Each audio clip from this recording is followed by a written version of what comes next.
የእግዚአብሔር ቤተሰቦች ሁላችሁም እንደምን ሰነበታችሁ? እንደምን ከረማችሁ? ጽድቅ በወልታ ያአውደከ እውነት እንደ ጋሻ ይከባሃል ነው ርዕሳችን። መዝሙር 90 ቁጥር 4 ታገኙታላችሁ። በግዕዝ ጽድቅ በማለት ይናገራል። እውነት ማለት ነው ጽድቅ።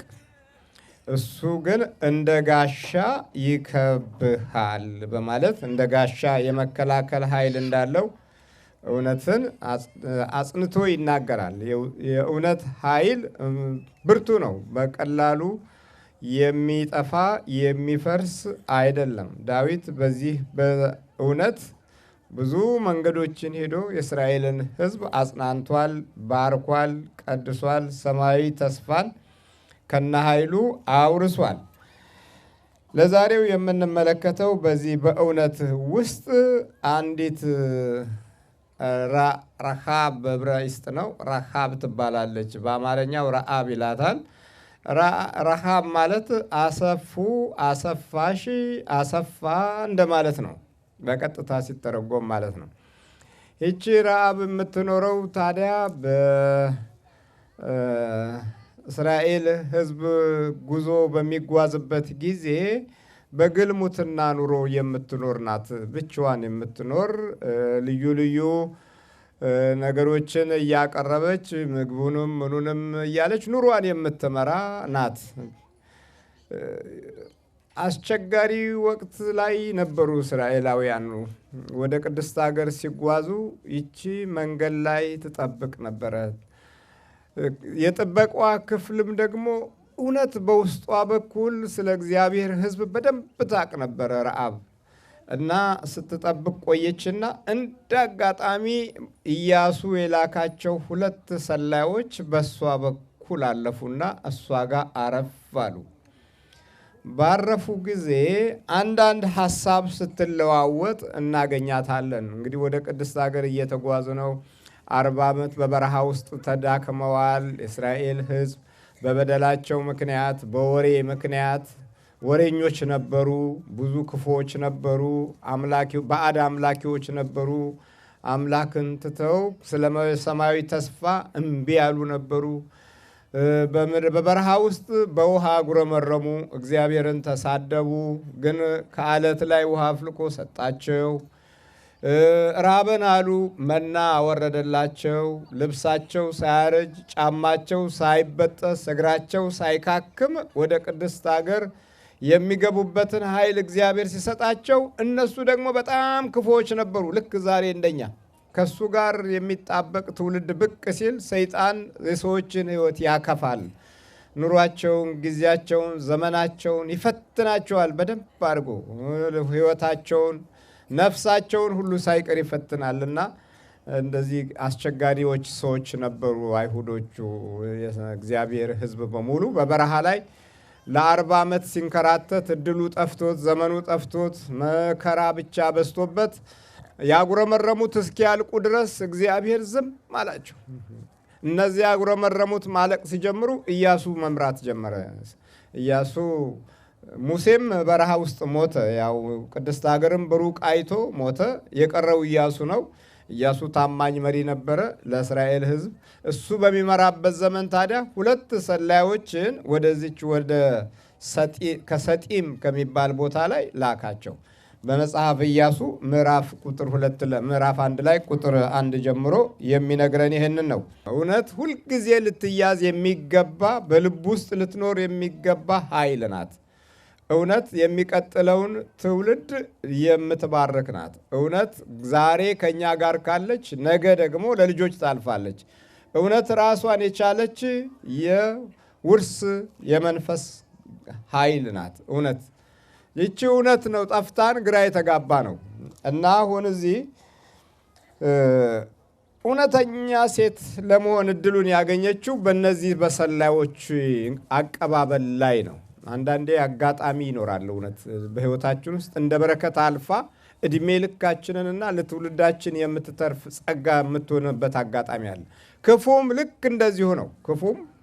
ክፉም ልክ እንደዚሁ ክፉ የሚሆንበት ጊዜ አለ። እንግዲህ ረአብ ዘማይቱ ወይም ረአብ ጋለሞታዋ የነዌ ልጅ ኢያሱ ሄዳችሁ ምድሪቱን ኢያሪኮን እዩ ብሎ ከሰጢም 2 ሰላዮችን በስውር ላከ ይላል። ሰጢም ማለት በዕብራይስጥ ግራር ማለት ነው። የግራር ምድር ማለት ነው። ያረፉት የግራር ምድር ግራር እዚህ ሀገር የለም፣ ሀገራችን በሰፊው አለ። የግራር ምድር ላይ ነው ያረፉት። ጥላ እንዲመቻቸው፣ ውሃቸው እንዲቀዘቅዝ፣ የደከሙት እንዲበረቱ ግራር ስር ነበር ያረፉት። ሰጢም የሚለው ቃል የግራር ምድር ማለት ነው። እና ያ የግራር ምድር ላይ 2 ሰላዮች ላክ። 2 ሰላዮች በሚልክበት ጊዜ ቅድስት ሀገር ለመግባት እየተጓዙ ነው። በበረሃ 40 ዓመት ሙሉ ግን ተሰቃይተዋል። እነዛ 2 ሰላዮች ሲሄዱ እሷ ተቀበለቻቸውና የነዌ ልጅ ኢያሱ ሄዳችሁ ምድሪቱን ኢያሪኮን እዩ ብሎ ከሰጢም 2 ሰላዮችን በስውር ላከ። ሄዱም ረአብ ወደሚሏት ጋለሞታ ቤት ገቡ፣ በዚያም አደሩ። የኢያሪኮ ንጉሥ እነሆ ሰዎች ከእስራኤል ልጆች አገሩን ሊሰልሉ ወደዚህ በሌሊት ገቡ ሲባል ወሬ ሰማ ይላል። አሁን ወሬ ሰማ ንጉሡ። በኢያሪኮ ላይ እየነገሰ ነው። ኢያሪኮ እንዳትገነባ እርግማን አለባት። እስካሁን ድረስ ኢያሪኮ አንድ ትልቅ ሕንፃ ብቻ አለ እንጂ ተገንብታ አታውቅም። ለምን? የኢያሪኮ ምድር የእርሷን የገነባ የዘር ማንዘሩ ይጥፋ የሚል እርግማን አለባት። እስካሁን ኢያሪኮ ኢየሩሳሌም ስትሄዱ አንድ ሕንፃ ብቻ ነው የምታገኙት። ተገንብቶ አያውቅም። ቢገነባም የሚመች አይደለም። እርግማኑ ያፈርሰዋል። የድሮ እርግማን እስካሁን ድረስ በኢያሪኮ ላይ አለ። የተባረኩ ሰዎች የረገሙት እርግማኑ ይኖራል። እንደምንም ብለው እንኳ ቢገነቡ የሚወለዱ ልጆች የሚያፈርሱት ይሆናሉ እና እስካሁን በዚህ በስልጣኔው ዘመን እንኳ ኢያሪኮ ሕንፃ የላትም። የሚገርም ነገር ነው። እና በኢያሪኮ ላይ የነበረውን ነገር ስናይ ሰላዮቹ እሷ ጋር ገቡና ወሬ ተሰማ፣ መጥተዋል፣ የእስራኤል ልጆች ገብተዋል ተብሏል እና እሷ ጋር ነው የሚገቡት ብለው ወደ እሷ መጡ። እሷ ደግሞ አንድ ነገር ስታደርግ እናገኛታለን። የኢያሪኮም ንጉሥ አገሩን ሁሉ ሊሰልሉ መጥተዋልና ወደ አንቺ የመጡትን ወደ ቤትሽም የገቡትን ሰዎች አውጪ ብሎ ወደ ረአብ ወታደሮችን ላክ። እሷ ደግሞ መልስ ሰጠች። ሴቲቱም 2 ሰዎች ወስዳ ሸሸገቻቸው። እርሷም አዎን ሰዎቹ ወደ እኔ መጡ፣ ከወዴት እንደሆኑ ግን አላወቅኩም። በሩም ሲዘጋ ሲጨላልምም ሰዎቹ ወጡ፣ ወዴት እንደሄዱ አላውቅም።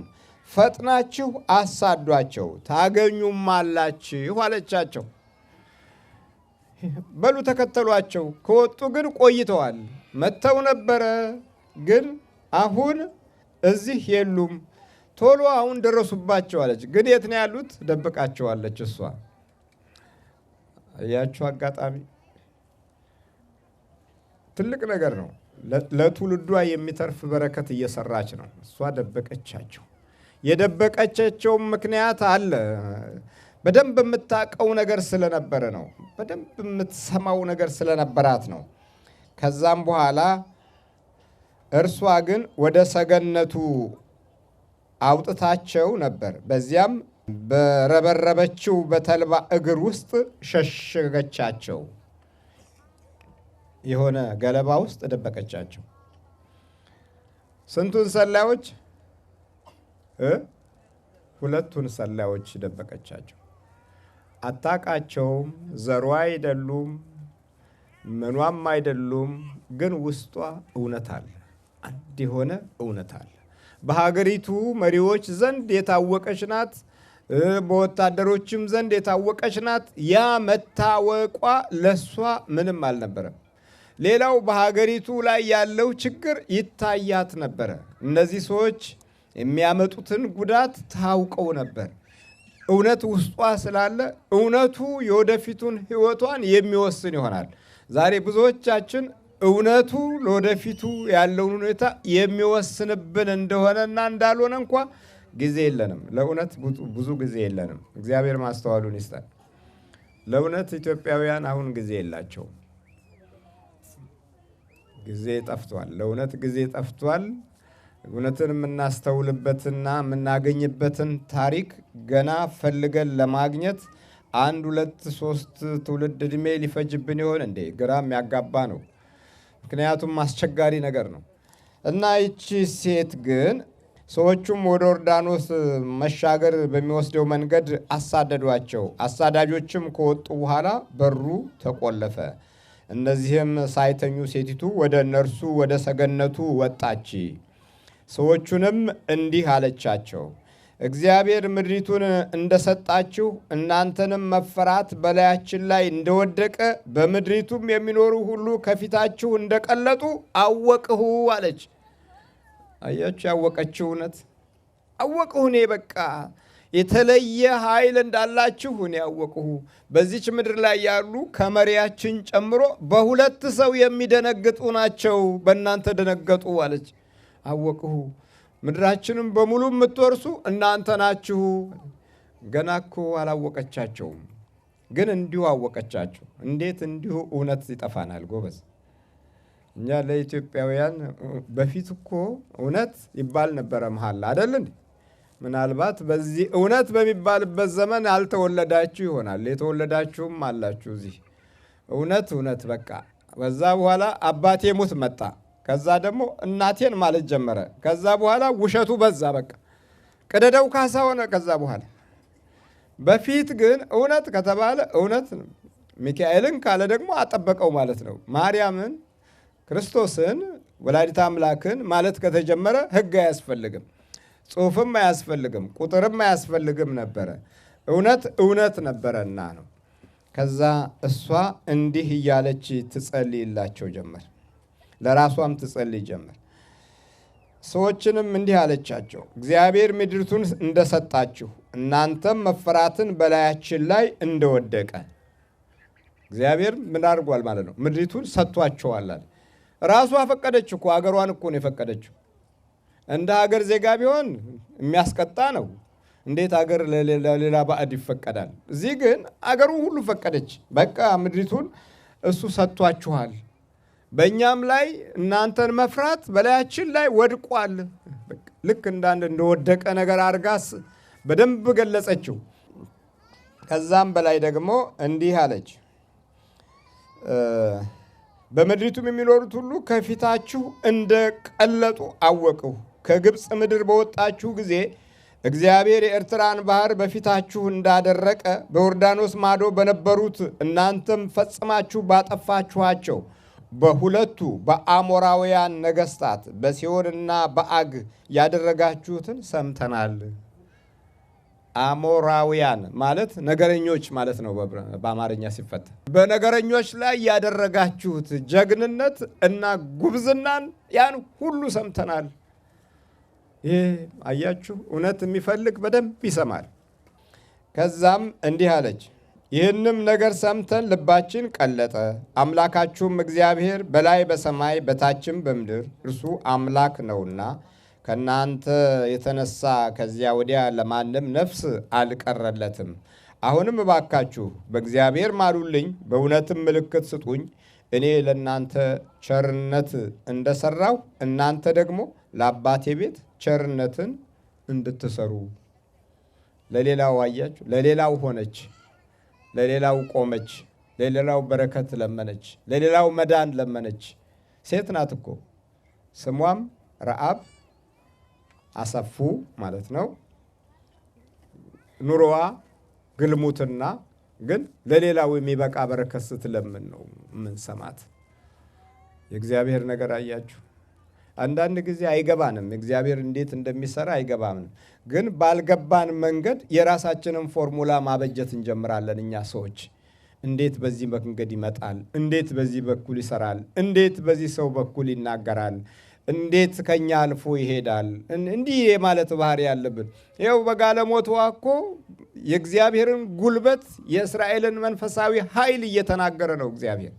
ስለዚህ ሁልጊዜ እውነት በሕይወታችን ውስጥ ልንፈልገው ልንይዘው የሚገባ ኃይል ነው። እውነት፣ ሕይወት፣ መንገድ ኢየሱስ ክርስቶስ ነው፣ የድንግል ማርያም ልጅ። እሱ ደግሞ እውነትም ሕይወትም መንገድም ሆኖ ወደ እኛ መጣ። የጠፋውን እውነት ሊሰጠን የእውነትን ኃይል በልቦናችን ሊያኖር እኛ ክርስቲያኖች ተባልን። ክርስቲያኖች እውነተኞች ነበሩ እኮ። ክርስቲያኖች አይዋሹም። ክርስቲያኖች አጣርተው ይናገራሉ። ክርስቲያኖች አስበው ያወራሉ። ክርስቲያኖች ከታሪክ አይወጡም። ክርስቲያኖች ድምፃቸው ከአረማውያን ይለያል። ክርስቲያኖች የክርስቶስን ምስጢር የሚያውቅ ናቸው። ክርስቲያኖች ከእውነት ጋር የተወለዱ ናቸው። ዛሬ ግን ዲያብሎስ በብዙ አይነት መንገድ ሕይወታችንን ገለበጠው። አሁን የዚህ ግልባጭ እንኖራለን። እንደ ዘመኑ እንኖራለን። እንደ ፍልስፍናው እንኖራለን። እንደ ዘመኑ እውቀት እንናገራለን። እውቀታችን ከጊዜ ጋር ሆነ። ከጊዜ ጋር መሆኑ በቂ ዋስትና የለውም ማለት አይደለም። ግን ዋናውን ከውስጥ በኩል ያለውን እውነት አጣ ነው። ከውስጥ ጠፋ እውነት ጠፍቶ በዓለማዊ ነገርና ቁሳቁስ ብቻ የምንኖረውና ዓለምን የምናሸንፍበት ጊዜ የለም። እንደዚህ አይሆንም ይሄ እና በእውነት ምልክት ስጡኝ አለችና ስለ እውነት ምልክት ለመነች። እነሱም ስላደረግሽው ነገር መሐላችን ይጸናል።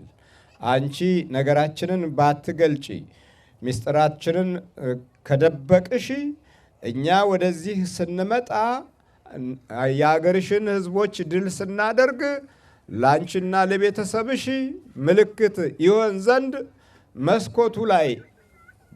መስኮቱ ላይ ይሄንን ቀይ ግምጃ አስቀምጪ። በዚህ ቀኝ ግምጃ ላይም እኛ አንቺን ልናድን እውነት ብለናል አሉ። አየህ፣ እውነት መሐላው እውነት ሆነ። እውነት ብለናል አሉ። በዛ መሐላ መሰረት በመስኮት በኩል በገመድ አድርጋ ሁለቱን የእስራኤልን ሰላዮች አወረደቻቸው። ሂዱ አሁን በሰላም ስትመለሱ ግን እኔንና ቤተሰቦችን እንዳትረሱ፣ አብራችሁ እንዳታጠፉን አለችና ቀጣዩን የጥፋት ዘመንና ጊዜ አየችው። እውነት ካለ ታያላችሁ እኮ። እውነት ካለ ታስተውላላችሁ። እውነት ካለ ዘመኑን ትረዳላችሁ። እውነት ካለ ሰዎችን ትለያላችሁ። ከዛ በዚህ እውነት የእስራኤላውያን ኃይል እየበረታ ወደፊት በሚገፉበት ጊዜ እሷ ሰፈር ደረሱ። እሷ ሰፈር እንደደረሱ ቀዩ ግምጃ ያለባትን ሴት እኛን በእንክብካቤ አሳድራ ምግብ አብልታ እረፍት አድርገን የተነሳንባት ናትና ቤቷና ንብረቷ በቤት ውስጥ ያሉ ቤተሰቦች ሁሉ መዳን አለባቸው አሉ። እነዛ ሁለቱ ሰላዮች ከግማሽ ሚሊዮን በላይ የነበረው የእግዚአብሔር ሕዝብ የእሷን ማዳን ሰሙ፣ አወቁ። የእሷን ስራ፣ የእሷን እውነተኝነት፣ የእሷን ትልቅነት አወቁ። በሚጓዙበት ጊዜ ቀይ ፈትሉን እያዩ ሲጓዙ ደረሱ። እነዛ ሁለት ሰላዮች የገቡበት ቤት ተባረከ።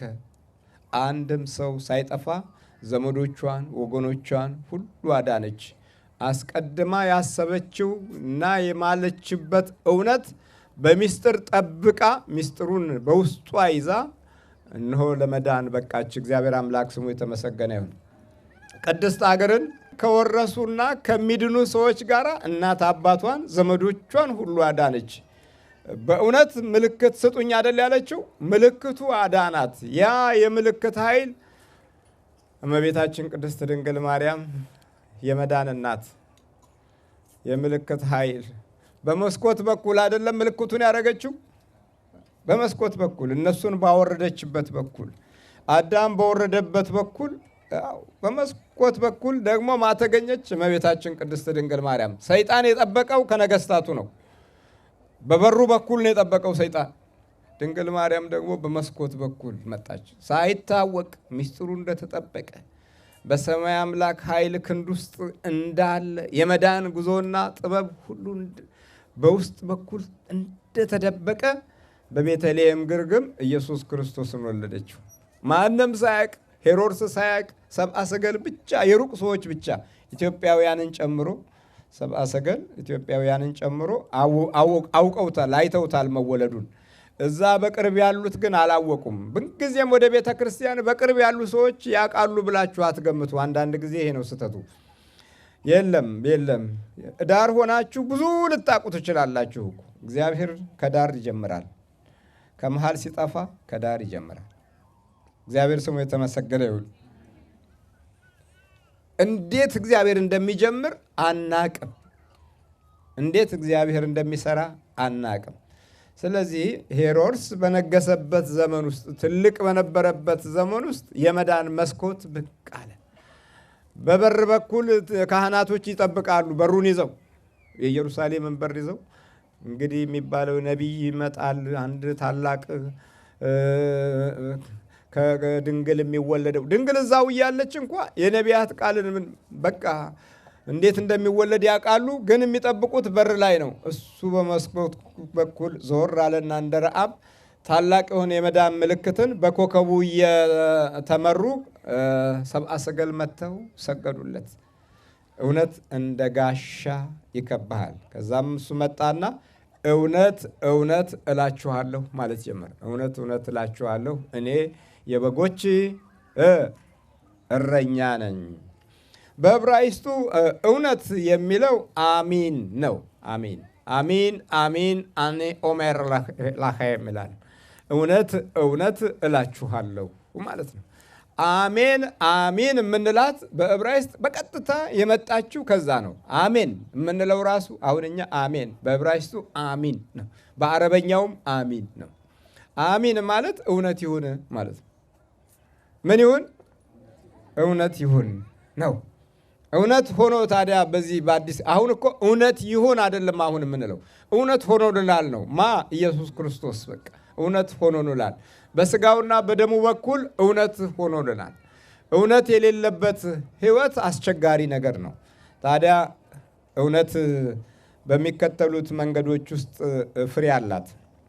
ተስፋን ለነገ ማቆየት ከእውነት ነው። ተስፋን ለመቼ ማቆየት? ለነገ። እውነት ነው። አሁን እኛ አሰብንበታል። ለነገ ተስፋ እናቆያለን። እንጀራ ነው እንጂ ብር ነው እንጂ ለነገ ብርን ነው ለማቆየት የምንታገለው። እውነትን ለማቆየት አሁን እዚህ የታገላለ? ኧረ የለም።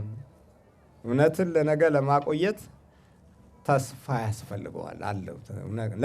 ነገ ላይ እውነት እንዲቆይ ጥረት ብናደርግ እጅግ በጣም መልካም ነው። እኛ ኢትዮጵያውያን ለነገ እውነትን ለማቆየት አልታገልንም። ስለዚህ ሐሰት እየቀደመ፣ ክፉ እየቀደመ፣ ክህደት እየቀደመ፣ ሰላም ማጣት እየቀደመ፣ ብጥብጥ እና ጠበኝነት እየቀደመ ይኸው ብዙ ዘመናት እየተሰቃየን ያለ ነው።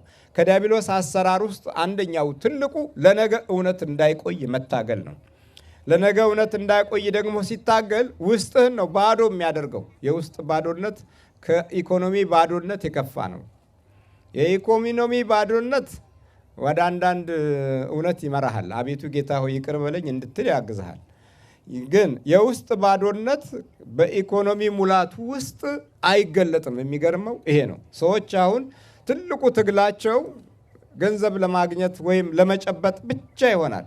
ጨብጠውት ደግሞ ከእጃቸው ሲያመልጥ እውነት ከውስጣቸው እንዳልጠበቀው እናያለን። እውነት እንደ ጋሻ ይከብሃል እኮ ነው ያለው ዳዊት። ይህንን ሲናገር ዳዊት ሳኦል ጦር ወርውሮ የሳተው ጊዜ የጸለየው ጸሎት ነው። መዝሙር 90 ላይ ታገኙታላችሁ። እንዲህ እያለ ሲፎክር በልዑል መጠጊያ የሚኖር ሁሉም በሚችል አምላክ ጥላ ውስጥ ያድራል። በቃ ይህን እያለ ነው ወደ ታች ሲወርድ እውነት እንደ ጋሻ ይከብሃል። ከሌሊት ግርማ፣ በቀን ከሚበር ፈላጻ፣ በጨለማ ከሚሄድ ክፉ ነገር ያድንሃል። ግን በቅድሚያ ግን እንደ ጋሻ የሚከብ እውነት ነው። እውነት እንዳንናገር፣ እውነትን እንዳናቆይ፣ እውነትን እንዳንወርስ ምንድን ነው ትግሉ ብለን ደግሞ ስንጠይቅ፣ አዎ ትግሉ ጣዖት ነው። ጣዖት ውስጥ እናቶቻችን ገቡ፣ አባቶቻችን ጣዖት ውስጥ ገቡ። የጣዖቱ አይነት ደግሞ ብዙ ነው። አንዳንዱ የስልጣን ጣዖት ነው። ስልጣኑን ለማቆየት ሲል መተቱን፣ አስማቱን ባካችሁ ቀበሩልኝ ማለት ይጀምራል። ሌሊት ከጠንቋይ ጋራ፣ ቀን ከደፍተራ መተት ጋር ይገናኛል። ሁለቱ በሀገራችን ሕዝብ ላይ አደገኛ ጥፋትን በጣም በስፋት ሲያከናውኑ ኖረዋል። የቀኑ የሚጻፍ የሚቀበር የሚከተብ የሚጸለይ በሚመስል ነገር የሚገባ ነው። የደፍተራው ግልጽ ነው፣ በግልጽ ነው። የሌሊቱ ደግሞ ከጠንቋይ ጋር የሚሰራ ከክፉ መናፍስት ጋር ግንኙነት የሚደረግበት የሚያሟርቱበት መናፍስቱን የሚያነክሱበት ነው። ደግሞ የሌሊቱ የጨለማ ስራ ነው፣ የጨለማ ስራ ነው። በእነዚህ ሂደት ውስጥ እኛ ተገኘንና አሁን እውነት ይመረናል። የሚገርመው ነገር ይሄ ነው። እውነት የሚመር ለሕይወታችን የማይስማማ ችግር ሆነ። በዚህ ዘመን እውነት አለ እንዴ ነው የምንባባለው። ብዙ ከዋሸም በኋላ ውሸቱ ሲገለጥ ደግሞ ታዲያ ዘመኑ ነው ምን ታደርገዋለህ ይባላል። አየህ ዘመኑ ነው ምን ይደረግ እና በዘመን እናሳብባለን፣ እንዋሻለን። የነገው ጊዜ ግን እኛን ደግሞ መልሶ የሚዋሽ ነው። ልጆችም እንደዛው ይዋሻሉ፣ ትውልድም እንደዛው ይዋሻል፣ እውቀትም እንደዛው ይዋሻል፣ ዘመንም እንደዛው ይዋሻል። ዛሬ በእውቀት ይዘው ጨብጠው ተምረው ብዙ ነገር ይደርሳሉ ተብለው የሚጠበቁ ሰዎች እውቀት ዋሽቷቸዋል። ሌላው ቀርቶ እዚህ ሀገር እንኳ ብንማር የተሻለ እድል እናገኛለን ብለው ተምረው አግዘዋቸው ረድተዋቸው የሆነ ቦታ ላይ ሲደርሱ እባክህ እዚህ ላይ ትቆማለህ ይሏቸዋል፣ ያቆሟቸዋል። በትግል ነው የምንኖረው። ግን እውነት ቢኖር እውነት እንደ ጋሻ ይከብሃል። እግዚአብሔር ስሙ የተመሰገነ ይሁን። ረአብ ዘማይቱ ታዲያ አሁን የእግዚአብሔርን ሕዝብ ተከትላ የእግዚአብሔርን ተስፋ ይዛ ወደ ክርስቶስ የሚወስደው መንገድ ላይ ትውልዱ አገባ። አይገርማችሁ? የእግዚአብሔር ሕዝብ ውስጥ ገባች። ለሌላው የምትኖር ሰው ሆነች። በዚህ አንጻር ምን ሆነ ማለት ነው? እውነት ለነገው ትውልድ ተረፈ ማለት ነው። ለነገው ትውልድ ሲተርፍ ኢየሱስ ክርስቶስ በእሷ ዘር በኩል ተገለጠ። የእግዚአብሔር ሥራ አይገርም? ስለዚህ ለእውነት ቅድሚያ ለመስጠት ሞክሩ ባካችሁ። ዛሬ ስለ እውነት ነው የተማርነው። እውነትን ዕድሜ ልካችንን ልንይዘው የሚገባ ሀብት ይሆንልን። ከዛ በኋላ የቀድሞው ሞገሳችን፣ እውነተኛው ኢትዮጵያዊነታችን፣ እውነተኛው የእግዚአብሔር ልጅነታችን ይመለሳል። አለበለዛ ግን እውነት ከኛ ከራቀና ልብስ ለበስን እንጂ እውነትን አልለበስንም። ስለዚህ በጣም ችግር ነው። በአካል ቤተ ክርስቲያን ተገኘን እንጂ በእውነት አልተገኘንም። ይህም ሌላው አደጋችን ነው። በአካል ብቻ እንገኛለን፣ የሚቀድመውን እናስቀድማለን። ትልቁ አደጋ ደግሞ ይሄ ነው። የሚቀድመውን ስናስቀድም ጠብ ይቀድማል። ሁል ጊዜ ወደፊት ነው የሚሄደው እሱ። ጠብ፣ ጭቅጭቅ፣ ነገር፣ ንትርክ፣ ሁከት ሁል ጊዜ ከፊት ነው የሚመጡት። እውነት ወደኋላ ትደበቃለች። ለምን? ከእውነት ጋር አልተወለድንማ። ችግሩ እኮ ይሄ ነው። ከእውነት ጋር አለመወለድ በራሱ ሌላ አደጋ ነው። እንዴ አስቸጋሪ ነው። ጸጋ የሞላብሽ ሆይ ያለው ቅዱስ ገብርኤል እኮ ከእውነት አልፎ ነው። ኢያቄምና ሐና እውነተኞች ነበሩ። ከዛ ጸጋ የሞላብሽ ሆይ የምትባል ልጅ ወለዱ። ቅዱስ ገብርኤል መጣና ጸጋ የሞላብሽ ሆይ አላት። ከእውነት አለፈ እኮ።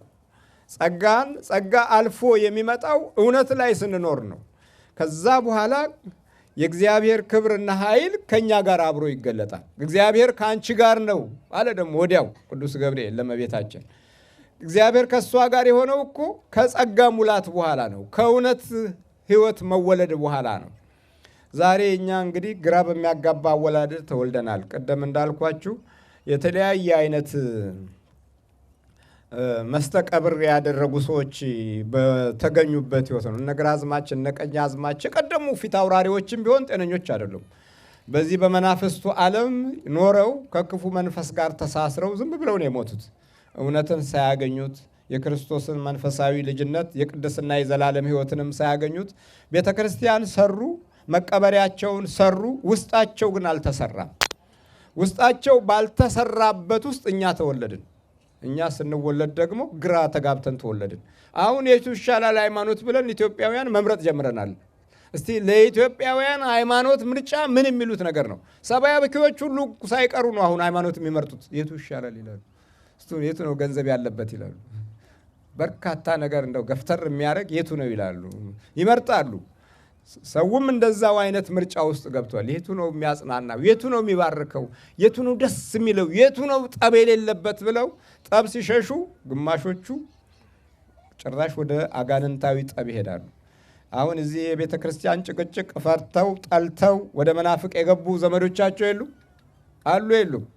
እውነትን እንግዲህ በዚህ አይነት መንገድ የሚፈልጉበት አጋጣሚ የሰፋው ከውስጥ በኩል ካለው ጠላት ጋር ጭምር ነው። እውነትን ፈልጋት ይልሃል። እውነት ነበረች፣ ግን ያችን ልደርስባት ስላልቻልክ አብሮ የሚወለድ ጸጋ ጋር አብረን ስላልቆምን ያ ጠላት ወስዶ ከጠላት ጋር ያገናኛል። ያኛው ጠላት እየተንከባከበ የሚያጠፋ ነው። የመናፍቁ መንፈስ ማለት ይንከባከበሃል፣ ችግር የለም፣ ይረዳዳል፣ ይሳሳማል።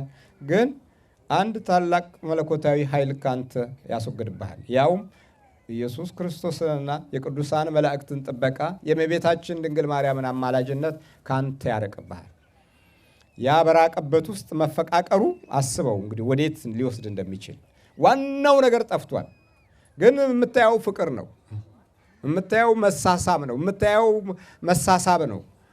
ግን አይደለም፣ አንድ ነገር አውድሞ ነው እዚህ አንድ ነገር የሚያሳይ። እዚህ ደግሞ ስንመጣ ጭቅጭቅ ነው፣ ንትርክ ነው፣ ሁልጊዜ ነገር ነው፣ ሁልጊዜ የማያቋርጥ ክፋት ነው፣ ሁልጊዜ ጥመት ነው፣ ሁልጊዜ እኛ ጋር ያለው ወደዛ የሚያባረር ነው። አይ ወደ ክፉ የሚያባረር ነው። ከክፉ ወደ ክፉ ነው የምንሄደው፣ ከክፉ ወደ ደግ አንሄድም። በጣም የሚገርመው ይሄ ነው። ክፉ ላይ ሆነን እውነትን ብንፈልግ ግን ብንታገል ግን ክፉ ላይ ሆነን እውነትን ብንታገል እውነት እንደ ጋሻ ምን ይላል? እግዚአብሔር ስሙ የተመሰገነ ይሁን። ስለዚህ ወገኖች አስቸጋሪ ጊዜና ዘመን ነው። እውነተኛ ስትሆኑ የሚያውቋችሁም ይከዷችኋል። መጸለይ ስትጀምሩ፣ መንበርከክ ስትጀምሩ እግዚአብሔር መስራት ይጀምራል። ልክ መስራት ሲጀምር ደግሞ እውነት እንደ ጋሻ ይከብሃል የሚለው መንፈሳዊ ኃይል ካልተረዳ ነውና እዛ ላይ ካልተጣበቅን ሰዎችን ማየት እንጀምራለን እና ውስጣችን ይበሳጫል፣ ይናደዳል። የሚያውቁት እንደማያውቁት ሲሆኑ፣ አባቶች የባረኩት እንዳልባረኩት ሲሆኑ፣ አይዞ ያሉት አይዞ እንዳላሉት ሲሆኑ፣ አሁን እናንተ እዚህ ለበረከት ጅብ ጅብ ስትሉ እንደው በቪዲዮም ሲያው የሚያለቅሱ አሉ። ግን እኮ ፍቅሩ አይደለም የሚያስለቅሳቸው። እንዴት ነው በአቋራጭ ምን አይነት ግርማ ሞገስ ምን አይነት አስማት ቢኖረው ነው ይሄን ህዝብ የሚያንጋጋው ይላሉ። ግን እውነት እንደ ጋሻ ይከብሃል። ለእውነት የምታደርጉት ጥረት ብዙ ስደትን ያመጣል። የቀደሙ ታሪኮችን ብዙ አንብበናል፣ ለመጻፍም ሞክረናል። ግን እኛ የዛ ታሪክ ባላደራዎች ነን ብለን ዝም ብለን እየፈረስን የምንቀመጥ ነን። ያ ታሪክ ለዚህኛው ትውልድ አሁን ምን እየሰራ ነው? እኛ ምን እየሆን ነው? ምን እያደረግን ነው? ምን እያከናወንን ነው? በታሪክ ቦታ ላይ የተቀመጡት ምንድን ነው የሚያስቡት? እንዴት እየኖሩ ነው? እንዴት እያሰቡ ነው? እና በጣም ግራ እንጋባለን። በእርግጥ በእስራኤል ታሪክ ውስጥ ብዙ ታሪኮች ፈርሰው እንደገና እግዚአብሔር ነው የገነባላቸው። ያ ሲገነባ ማየት ነው ሁላችንም የሚናፍቀን አይደል እንዴ? ሲገነባ ማየት ነው። ሲገነባ ለማየት ደግሞ ሌላ ትውልድ መፈጠር የለበትም። እኛ መለወጥ ነው ያለብን። ከጠላት ማምለጥ አለብን። ከአፍራሹ መንፈስ እጅ ውስጥ መውጣት አለብን። እውነት ከህይወታችንና ከኑሯችን ውስጥ መለማመድ አለብን። ንጥር ያሉና ብጥር ያሉ ሰባኪዎች ሁሉ ጭምር ኧረ እሱ ሰውዬ ማለት ጀመሩ። ስትወርዱ መከራ ነው፣ ስትወጡ መከራ ነው። አስቸጋሪ በሆነ ዘመን ውስጥ ነው።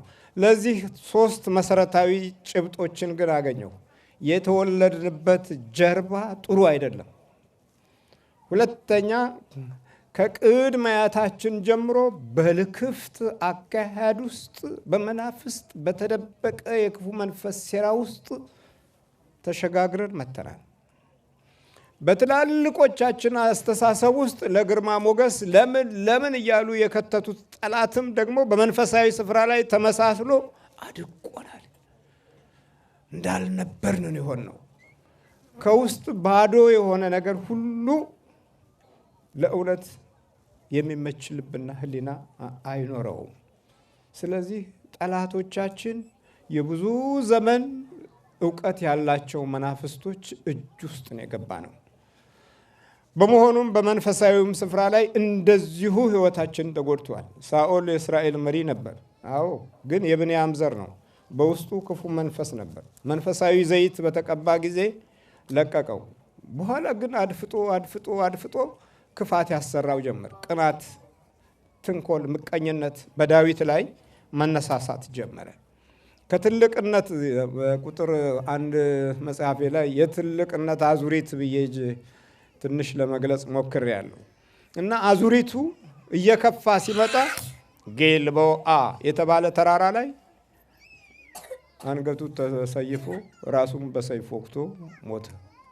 በሟርት ተጠላልፎ በመንፈሳዊ ዘይት የነበረውን ኃይል ረስቶ አላበቃለት። ለምን? ከኋላ የነበረ ኮተት ነበረው ራሱ ሳኦል። እየሰማችሁ ነው። ጳውሎስ በብንያም ዘር ውስጥ ነበረ። በራሔል በኩል የመጣው ጣዖት ስንት ሺህ ዘመን አቋርጦ ጳውሎስን ሁሉ ፈትኖታል። የዘር አለብን ወገኖቼ፣ ከዘር በጣም አለብን። እና ዲያብሎስ የክርስቶስን ዘር ለመበከል ያደረጋቸው ሩጫዎች ከመንፈሳዊ እስከ ዓለማዊ ድረስ በተንኮልና በግፍ ስራ ተጠላልፎ ውድመቱ እየጨመረ መጣ። ትልቁ ደግሞ በዓለማዊ ላይ ያሉት ኪሳራዎች ብቻ አይደሉም ለውድቀታችን ምክንያት የሆኑት፣ በመንፈሳዊ ስፍራ ላይ ያሉ ውድቀቶች ናቸው ትልቁን ቦታ ሸፍነው የሚገኙት። ስለዚህ እውነት እንደ ጋሻ ይከብሃል። በመንፈሳዊ ተስፋ ውስጥ የምንኖርበትን ሕይወት እንድናገኝ እውነትን ለመያዝ ብንሞክር በጣም ጥሩ ነው። እውነት ሁልጊዜ የሕይወታችን ዋስትና ስለሆነ ማለት ነው።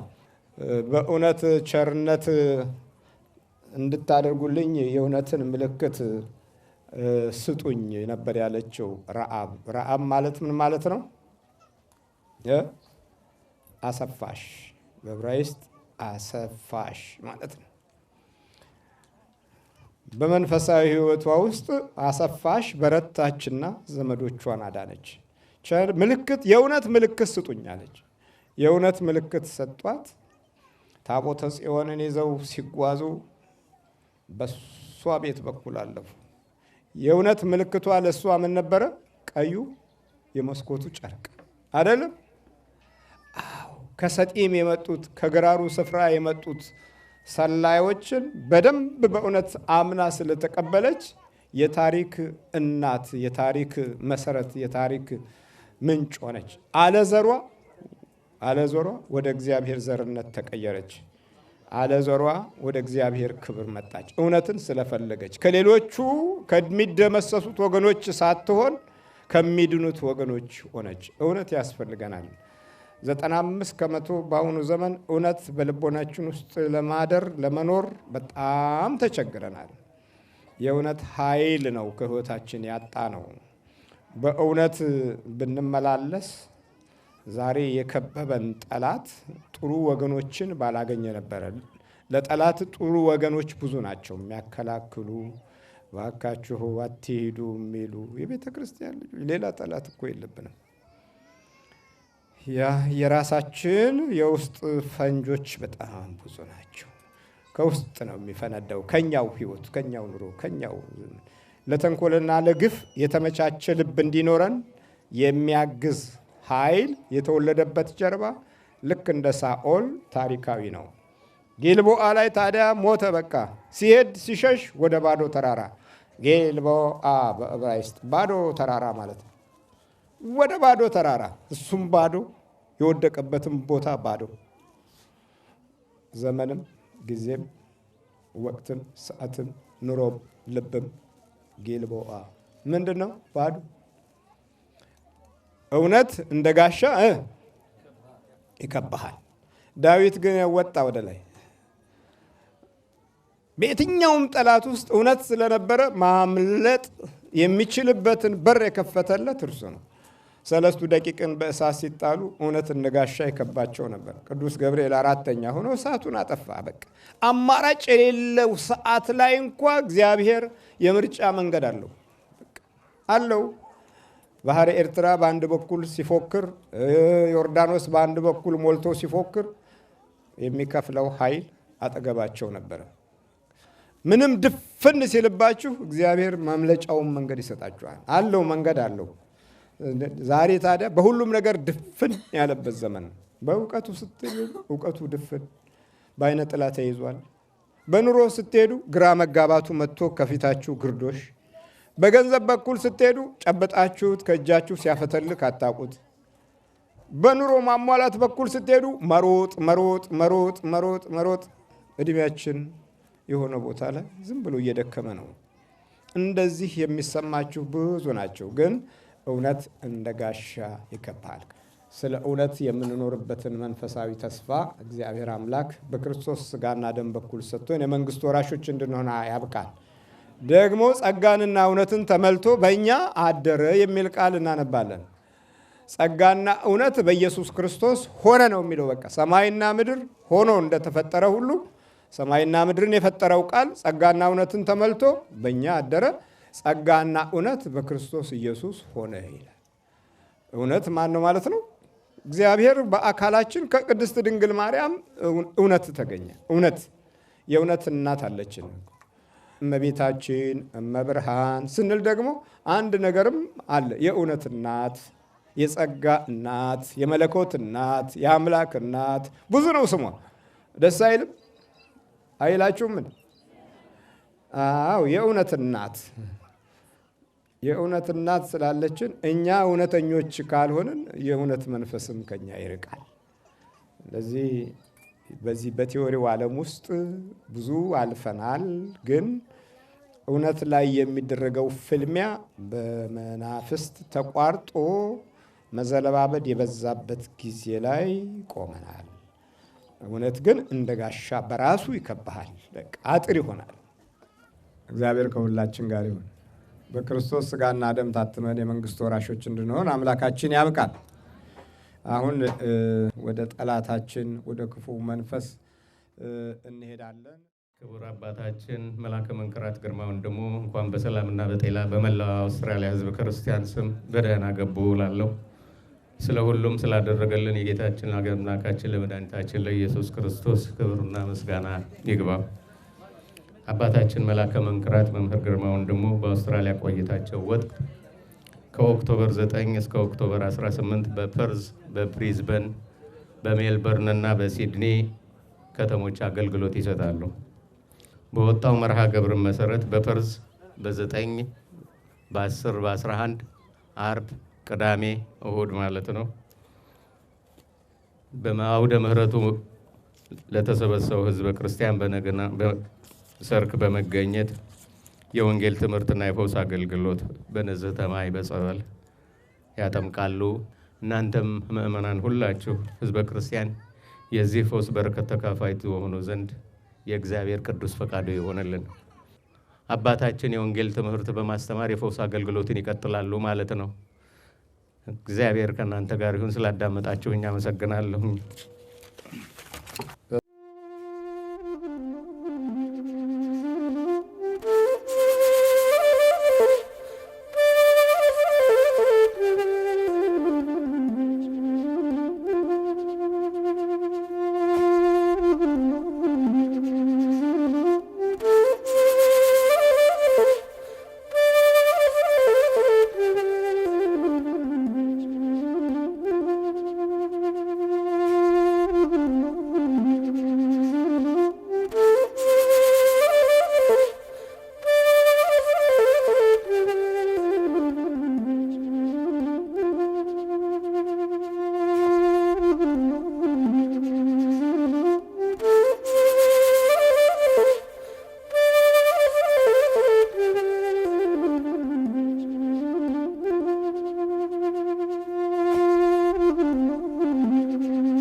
በይ በርቺ፣ በርቺ፣ በርቺ መኪያ በርቺ። በደንብ አሁን እንደ ክርስቲያን ነው መስገድ ያለብሽ።